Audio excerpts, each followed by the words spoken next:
Hello everyone आपण समस्त को आमर यूट्यूब चैनल फ्रेश ओडिशा को स्वागत करुच्ची। आज वीडियो रे आमे जानिबा चतुर्थ श्रेणी पंचम पाठ ईवीएस बुक्र स्वास्थ्य पई खाद्य। यही पाठटी ए वीडियो आमे डिटेल्स रे पढ़िबा एवं पाठटी बुझिबा सहित क्वेश्चन आंसर गुड़िक डिस्कसन करबा।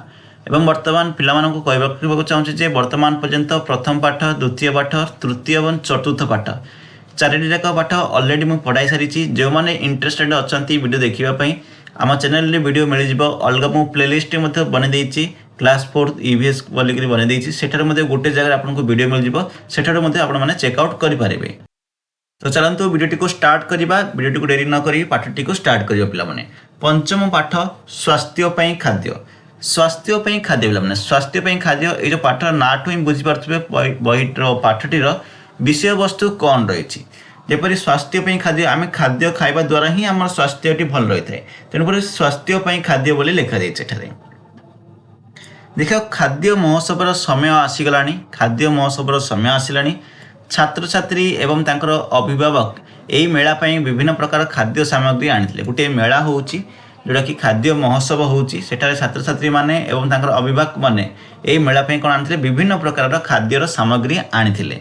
देखो पिला माने गोटे मेला चलीची विद्यालय खाद्य महोत्सव को स्वागत बोली लेठा लिखा जायछि।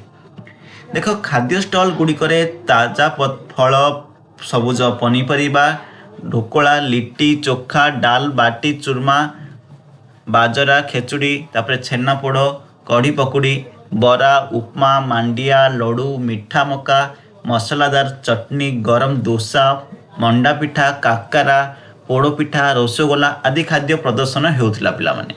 तो देखो तापर कौन अच्छी तापर देखो देखो जदि तुम्हें तुम विद्यालय एक खाद्य मेलार आयोजन करे तेबे केउ प्रकार खाद्य गुड़ को अंतर्भुक्त कर तालिका कर। से कही तुम विद्यालय तुम जदि किसी आयोजन कर खाद्य मेलार आयोजन कर तुम्हें कौन कौन से खाद्य मेलार अंतर्भुक्त कर लिखा कहुई।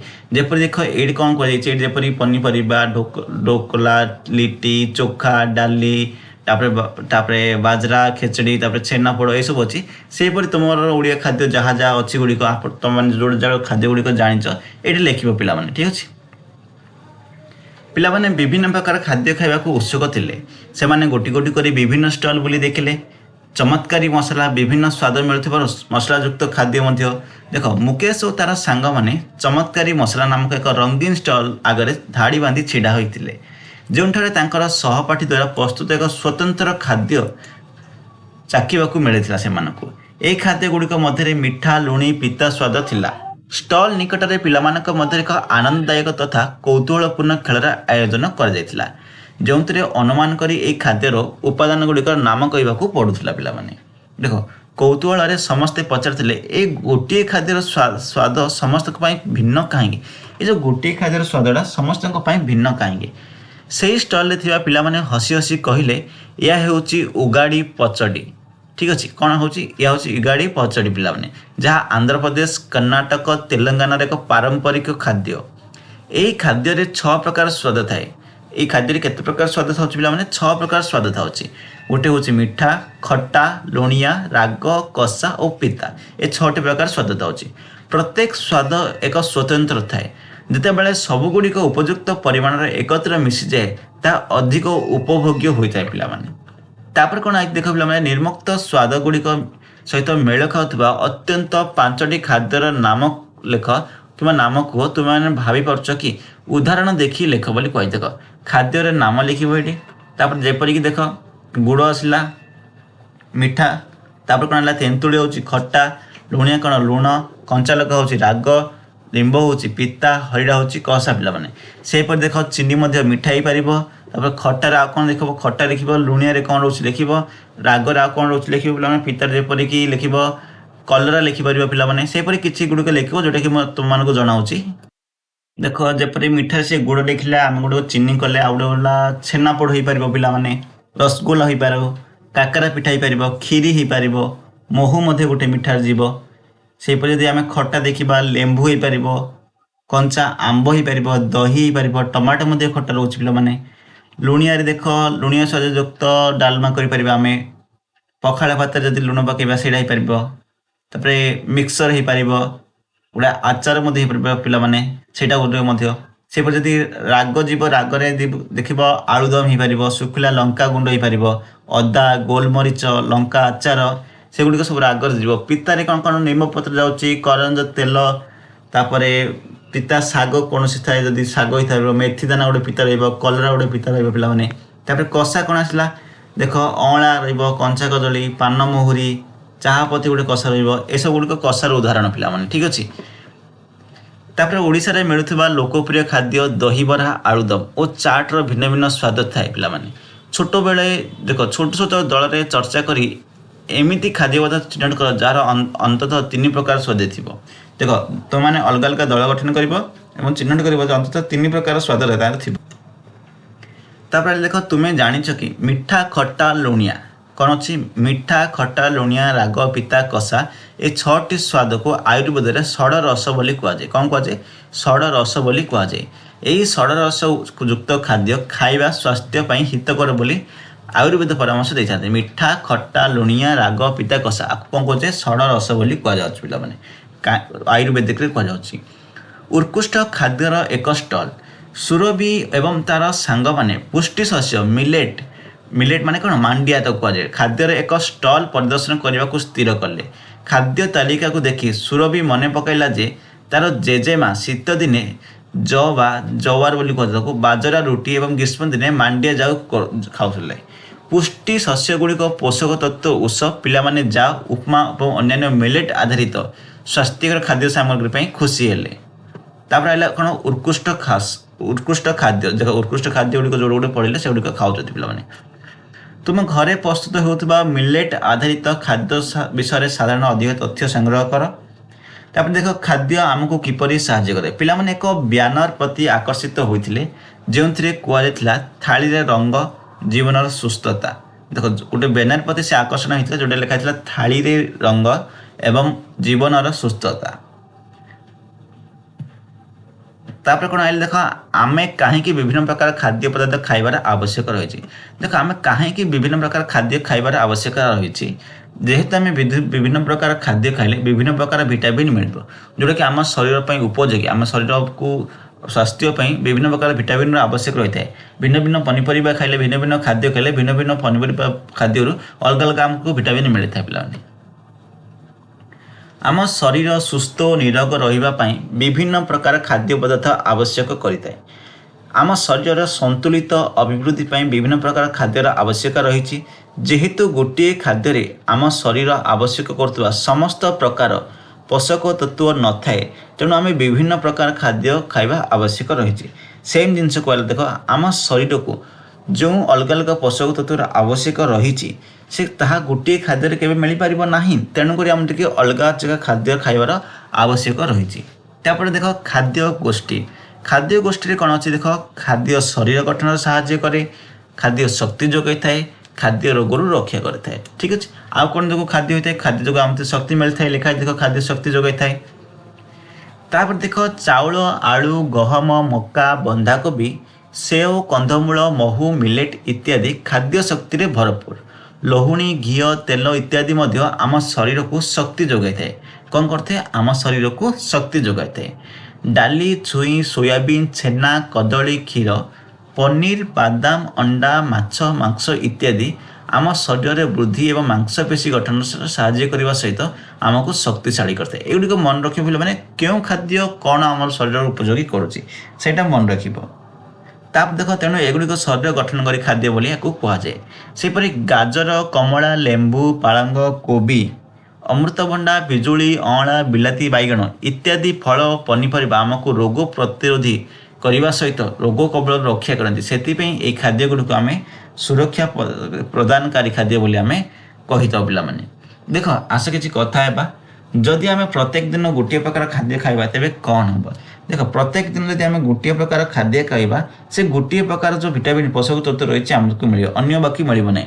ତ ଶରୀରରେ ଆମର ପୋଷକ ତତ୍ତ୍ୱର ଅଭାବ ଦେଖାଯିବ ପିଲାମାନେ। ଠିକ୍ ଅଛି। ନେକ୍ସଟ କ'ଣ ଅଛି ଦେଖ ପିଲାମାନେ, ଅସ୍ୱାସ୍ଥ୍ୟକର ଖାଦ୍ୟ ବା ଜଙ୍କ ଫୁଡ୍। ଦେଖ, ଅସ୍ୱାସ୍ଥ୍ୟକର ଖାଦ୍ୟ କ'ଣ? ଏମିତି କିଛି ଖାଦ୍ୟ ଅଛି ଯାହାକୁ ଆମେ ନିୟମିତ ବହୁ ପରିମାଣରେ ଖାଇଥାଉ, ଯାହା ଆମେ ଅସ୍ୱାସ୍ଥ୍ୟକର ଅଟେ, ଆମ ସ୍ୱାସ୍ଥ୍ୟ ପାଇଁ ହାନିକାରକ ଅଟେ। ସେହି ଖାଦ୍ୟଗୁଡ଼ିକରେ ଅଧିକ ପରିମାଣରେ ତେଲ ଲୁଣ କିମ୍ବା ଚିନି ଇତ୍ୟାଦି ଥାଏ। ଏହି ଖାଦ୍ୟଗୁଡ଼ିକୁ ଜଙ୍କ ଫୁଡ଼୍ ବୋଲି ଆମେ ପରିଚିତ ଭାବରେ ପରିଚିତ। ଜଙ୍କ ଫୁଡ଼୍ର ଅର୍ଥ ହେଉଛି, ଦେଖ କିଛି ଉଦାହରଣ ଦେଇଛି ଏଠାରେ, ମୃଦୁ ପାନୀୟ, ଚିପ୍ସ, ବର୍ଗର, ବ୍ରେଡ୍ ପକୋଡ଼ା, ପିଜ୍ଜା, ଅତ୍ୟଧିକ ପ୍ରକ୍ରିୟାକୃତ ପ୍ୟାକେଟ୍ ଖାଦ୍ୟ। ଏସବୁ ପ୍ୟାକେଟ୍ ଖାଦ୍ୟ ବା ଜଙ୍କ ଫୁଡ଼୍ ଅପେକ୍ଷା ଘରେ ପ୍ରସ୍ତୁତ ହେଉଥିବା ଖାଦ୍ୟ ସର୍ବଦା ରନ୍ଧା ଖାଦ୍ୟ ଆମ ପାଇଁ ସ୍ୱାସ୍ଥ୍ୟକାରକ ବା ଭଲ। ତୁମେ ଆଉ କିଛି ଜଙ୍କ ଫୁଡ଼୍ର ନାମ କୁହ। ଦେଖ ତୁମେ କ'ଣ ଜଙ୍କ ଫୁଡ଼୍ର ନାମ କହିପାରିବ? ଯେପରିକି ବର୍ଗର କହିପାରିବ, ପିଜ୍ଜା କହିପାରିବ, ଠିକ୍ ଅଛି। ତାପରେ କ'ଣ ଦେଖିଲ, ତୁମେ କାହିଁକି ଭାବୁଛ ଯେ ଆମେ ଜଙ୍କ ଫୁଡ଼୍ ଖାଇବାରୁ ଦୂରେଇ ରହିବା ଉଚିତ? ଦେଖ ଜଙ୍କ ଫୁଡ଼୍ରେ କ'ଣ ଅତ୍ୟଧିକ ଭାବରେ ଏଇଟା ଅଛି, ଦେଖ ତେଲ ଲୁଣ ଇତ୍ୟାଦି ଥାଏ ଯେଉଁଟାକି ଆମ ଶରୀର ପାଇଁ ହାନିକାରକ, ତେଣୁକରି ଆମେ ଖାଇବା ଆବଶ୍ୟକ ନୁହେଁ। କିଛି ଜଙ୍କ ଫୁଡ଼୍ର ତାଲିକା କର ଯାହାକୁ ଖାଇବା ଠାରୁ ଦୂରେଇ ରହିବେ। କିଛି ତାଲିକା ଲେଖିବ, ଜଙ୍କ ଫୁଡ଼୍ ଗୁଡ଼ିକର ନାମ ଲେଖିବ, କାହିଁକି ଖାଇବା ଠାରୁ ଦୂର ରହିବ ସେଇଟା ଲେଖିବାକୁ କୁହାଯାଇଛି। ଦେଖ ଏକ ଖାଦ୍ୟ ଡାଏରୀ ପ୍ରସ୍ତୁତ କର।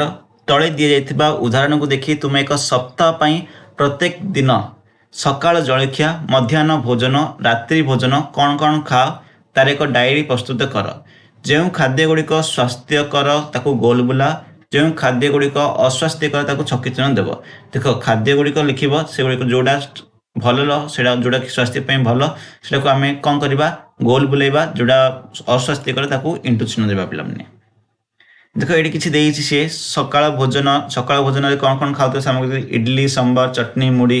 ମଧ୍ୟାହ୍ନ ଭୋଜନରେ ଭାତ ଡାଲି ଏସବୁ ଖାଉଛ। ରାତ୍ରି ଭୋଜନ ଯେପରିକି ଦେଖ ରୁଟି ଭାଜି ଏସବୁ ଯାହା ବି ତୁମେ ଖାଉଛ ରାତ୍ରି ଭୋଜନରେ ତାହା ଲେଖିବ ପିଲାମାନେ। ଦ୍ୱିତୀୟ ଦିନ କ'ଣ କଲ ସେଇଟା ଲେଖିବ ପିଲାମାନେ। ଏଠି ଏକ ସନ୍ତୁଳିତ ଖାଦ୍ୟ ଥାଳି। ଏକ ସନ୍ତୁଳିତ ଖାଦ୍ୟ ଥାଳିରେ ସାଧାରଣତଃ 3 ପ୍ରକାର ଖାଦ୍ୟ ଯଥା ସୁରକ୍ଷା ପ୍ରଦାନକାରୀ ଯେଉଁଟାକି ଫଳ ଓ ପନିପରିବା, ଶରୀର ଗଠନକାରୀ ଖାଦ୍ୟ, ଶକ୍ତି ପ୍ରଦାନକାରୀ ଖାଦ୍ୟ। ପିଲାମାନେ 3ଟା ଯେଉଁ ଖାଦ୍ୟ ଆମେ ଏଠି ପଢ଼ିଲେ, এই 3ଟା ବକ୍ସ ପଢ଼ିଲେ এই 3ଟା ହିଁ କୁହାଯାଉଛି। ଦେଖ ଗୋଟେ ହେଉଛି ଆମକୁ ଶକ୍ତି ଯୋଗାଉଛି, ଆଉ ଗୋଟେ ଦେଖ କ'ଣ ଶରୀର ଗଠନକାରୀ ଖାଦ୍ୟ, ଆଉ ଗୋଟେ କ'ଣ ପିଲାମାନେ ଦେଖ ଶକ୍ତି ପ୍ରଦାନକାରୀ ଖାଦ୍ୟ। ଠିକ୍ ଅଛି, ନେକ୍ସଟ ଆସିବା ତାପରେ ଦେଖ ଭାରତର ପ୍ରତ୍ୟେକ ଅଞ୍ଚଳରେ ଏକ ସ୍ୱତନ୍ତ୍ର ଖାଦ୍ୟ ଥାଳି ରହିଛି ଯେଉଁଥିରେ କି ବିଭିନ୍ନ ପ୍ରକାରର ସ୍ୱାସ୍ଥ୍ୟ ଉପଯୋଗୀ ଖାଦ୍ୟ ଅନ୍ତର୍ଭୁକ୍ତ। ଅତୁଲ ଏବଂ ତାଙ୍କ ସାଙ୍ଗମାନେ ଏହି ଖାଦ୍ୟ ଥାଳିର ସ୍ୱାଦ ଚାଖିବା ପାଇଁ ଉତ୍ସାହିତ ଥିଲେ। ଦେଖ ଭାରତର ଅଲଗା ଅଲଗା ଜାଗାରେ ଅଲଗା ଅଲଗା ଖାଦ୍ୟ ପ୍ରଣାଳୀ ଅଛି ପିଲାମାନେ। ଠିକ୍ ଅଛି, ଦେଖ ମେଜରିଟି ଅଫ୍ ଓଡ଼ିଶା ଯଦି ଦେଖିବା ଆମର ଭାତ ଖାଉଛନ୍ତି ପିଲାମାନେ, ଯଦି ଅନ୍ୟ ବାହାରକୁ ଚାଲିଯିବା ରାଜସ୍ଥାନ ହେରିକା ଯିବା ସେମାନେ ରୁଟି ଖାଉଛନ୍ତି। ଏଇଭଳି ଭାବରେ ଅଲଗା ଅଲଗା ଜାଗାରେ ଅଲଗା ଅଲଗା ପିଲାମାନେ ଅଛି ପିଲାମାନେ। ଦେଖ ତୁମ ଅଞ୍ଚଳରେ ପ୍ରସ୍ତୁତ ହେଉଥିବା ଏକ ଖାଦ୍ୟ ଥାଳି ସମ୍ବନ୍ଧରେ ଜାଣିବାକୁ ଚେଷ୍ଟା କର, ସେଥିରେ ଥିବା ଖାଦ୍ୟର ତାଲିକା କର। ସ୍ୱାସ୍ଥ୍ୟ ପାଇଁ ଜଳ ମଧ୍ୟ ଆମର ଖାଦ୍ୟର ଏକ ଗୁରୁତ୍ୱପୂର୍ଣ୍ଣ ଅଂଶ। ଏହା ଖାଦ୍ୟ ହଜମ କରିବା ସହିତ ଚର୍ମ ଓ ଶରୀରର ସୁସ୍ଥ ରଖିବାରେ ସାହାଯ୍ୟ କରେ। ଜଳ ହେଉଛି ମଧ୍ୟ ଆମ ଶରୀର ପାଇଁ ଗୋଟିଏ ଗୁରୁତ୍ୱପୂର୍ଣ୍ଣ ଅଂଶ ହେଉଛି ଜଳ, କାରଣ ଆମ ଶରୀରରେ 3 ଭାଗ ଜଳ ଥାଏ ପିଲାମାନେ। ଠିକ୍ ଅଛି, ଏହା ଖାଦ୍ୟ ହଜମ କରିବା ପାଇଁ ଏବଂ ଚର୍ମ ଏବଂ ଶରୀରକୁ ସୁସ୍ଥ ରଖିବାରେ ସାହାଯ୍ୟ କରିଥାଏ। ପରିସ୍ରା ଝାଳ ଓ ମଳ ମାଧ୍ୟମରେ ଆମ ଶରୀରକୁ ବର୍ଜ୍ୟବସ୍ତୁ ବାହାର କରିବାରେ ଜଳର ସାହାଯ୍ୟ ହୋଇଥାଏ। ଏହା ସହିତ ତରଭୁଜ ଓ କାକୁଡ଼ି ପରି ଅଧିକ ଜଳ ଧାରଣ କରିଥିବା ଫଳ ଖାଇବା ଦ୍ୱାରା ଆମ ଶରୀରରେ ଜଳର ପରିମାଣଟି ବୃଦ୍ଧି ପାଇଥାଏ। ଯଥେଷ୍ଟ ପାଣି ପିଇବା ଆମର ଏକ ସୁସ୍ଥ ଅଭ୍ୟାସ ହେବା ଆବଶ୍ୟକ ବୋଲି ରହିଛି। ଯଥେଷ୍ଟ ପାଣି ପିଇବା ମଧ୍ୟ ଆବଶ୍ୟକ ରହିଛି। ଦେଖ ବିଭିନ୍ନ ରନ୍ଧନ ପ୍ରଣାଳୀ, ସୁରଭି ଓ ତାର ସାଙ୍ଗମାନେ ଖାଦ୍ୟ ମହୋତ୍ସବରେ ବିଭିନ୍ନ ପ୍ରକାର ଖାଦ୍ୟ ଖାଇ ତାର ମଜା ନେଉଥିଲେ। ସେମାନେ ଆଶ୍ଚର୍ଯ୍ୟର ସହିତ ସେହି ଖାଦ୍ୟର ପ୍ରସ୍ତୁତି ସମ୍ପର୍କରେ ଜାଣିବା ପାଇଁ କୌତୂହଳ ପ୍ରକାଶ କରିଥିଲେ ପିଲାମାନେ। ନିମ୍ନରେ ଦିଆଯାଇଥିବା ଖାଦ୍ୟ ତାଲିକାରେ ଥିବା ଖାଦ୍ୟଗୁଡ଼ିକର ରନ୍ଧନ ପ୍ରଣାଳୀଗୁଡ଼ିକ ଚିହ୍ନଟ କର। ଉଦାହରଣକୁ ଦେଖି ନିଜ ପରିବାର ସଦସ୍ୟମାନଙ୍କ ସହିତ ଆଲୋଚନା କରି ଅଧିକ ଖାଦ୍ୟ ପାଇଁ ତାଲିକା ଯୋଡ଼। ଯେପରି ଦେଖ ରନ୍ଧନ ପ୍ରଣାଳୀ ବାମ୍ଫ, ଇଡଲିକୁ ରନ୍ଧନ ବାବଦରେ କରାଯାଉଛି, ବାମ୍ଫ ଦେଇକି କରାଯାଉଛି। ସେହିପରି ଭାତ ମଧ୍ୟ ବାମ୍ଫ ଦେଇକି କରାଯାଉଛି ପିଲାମାନେ। ତାପରେ କ'ଣ ପାମ୍ପଡ଼ କ'ଣ କରାଯାଉଛି, ପାମ୍ପଡ଼ ଛାଣିକିରି କରାଯାଉଛି। ସିଙ୍ଗଡ଼ା କେମିତି କରାଯାଉଛି, ପୋଡ଼ ପିଠା କେମିତି କରାଯାଉଛି, ମଣ୍ଡା ପିଠା କେମିତି କରାଯାଉଛି, ଏସବୁ ଏ ସାଇଡ଼୍ରେ ଲେଖିବ, ରନ୍ଧନ ପ୍ରଣାଳୀ ଲେଖିବ ପିଲାମାନେ। ଏଠି ଦେଖ ଗରମ କରିବା ପ୍ରଣାଳୀ ଏହିପରି ଭାବରେ, ବାମ୍ଫ ଦ୍ୱାରା ସିଝାଇବା ପ୍ରଣାଳୀ ହେଉଛି ଏହିପରି ଭାବରେ, ଭଜା ବା ଛଣା ପ୍ରଣାଳୀ ହେଉଛି, ଫ୍ରାଇଂ ପ୍ରଣାଳୀ ହେଉଛି ଏହିପରି ଭାବରେ,